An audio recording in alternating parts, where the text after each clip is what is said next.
Ashok Layland BS3 ಗಾಡಿ ಇದು. Heat ಆಗ್ತಾ ಇದೆ ಅದೇ.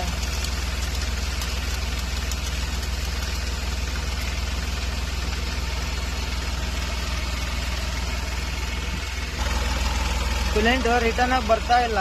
ಈ ಪೈಪಲ್ಲಿ ರಿಟರ್ನ್ ಆಗಿ ಬರ್ಬೇಕು. ವಾಟರ್ ಬಾಡಿ ವರ್ಕ್ ಮಾಡ್ತಾ ಇಲ್ಲ, ಅದಕ್ಕೋಸ್ಕರ ಹೀಟ್ ಆಗ್ತಾ ಇರೋದು ಇದು ಗಾಡಿ. ಇದರಲ್ಲಿ ನೀರು ಬರ್ತದೆ, ಸ್ಪೀಡಾಗಿ ಬರ್ಬೇಕು. ವಾಟರ್ ಬಾಡಿ ಬಿಚ್ಚೋದು ತೆಗಿತಾ ಇದ್ದೇನೆ. ಪೂರ್ತಿ ಪೀಸ್ ಆಗಿದೆ, ಫ್ಯಾನೇ ಉದುರೋಗಿದೆ ಅದರದ್ದು. ಅದಕ್ಕೋಸ್ಕರ ಗಾಡಿ ಹೀಟ್ ಆಗ್ತಾ ಇರೋದು. ಅದೇ ಫ್ಯಾನ್ ಇದರಲ್ಲೇ ಇದೆ, ಗಾಡಿ ಹೀಟ್ ಆಗ್ತಾ ಇರೋ ಕಾರಣ ಇದೆ. ಅದೇ ಹೇಳೋದು, ಟೈಮಿಂಗ್ ಬೆಲ್ಟ್ ವಾಟರ್ ಬಾಡಿ ಒಂದೇ ಸಲ ಚೇಂಜ್ ಮಾಡಬೇಕು. ಚೇಂಜ್ ಮಾಡಿದ್ರೆ ಈ ತರ ಆಗಲ್ಲ.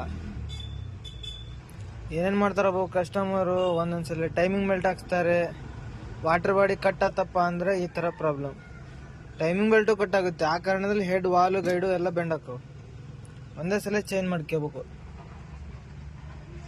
ಇದು ಹೊಸದು, ಇದು ಹಳೇದು, ಈ ತರ ಆಗಿದೆ. ಇದು ಫ್ಯಾನೇ ಕಟ್ ಆಗಿದೆ, ಇದಕ್ಕೋಸ್ಕರ ಹೀಟ್ ಆಗ್ತಾ ಇರೋದು. ಫಿಟ್ಟಿಂಗ್ ಮಾಡೋಣ ಈಗ. ಟೈಮಿಂಗ್ ಬೆಲ್ಟ್ ವಾಟರ್ ಬಾಡಿ ಕುಂದಿಸಿದ್ದೇನೆ, ಸ್ವಲ್ಪ ಹೊಡೆಯೋಣ.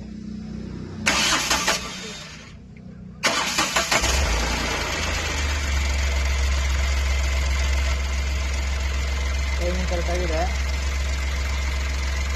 ಬಾಕಿ ಪೈಪ್ ಎಲ್ಲ ಫಿಟ್ಟಿಂಗ್ ಮಾಡೋಣ.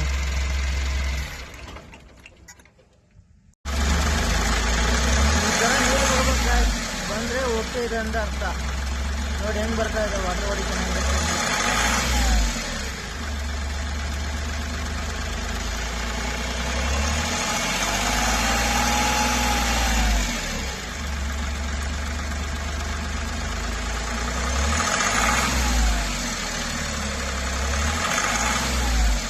ಈ ತರ ಬರಬೇಕು.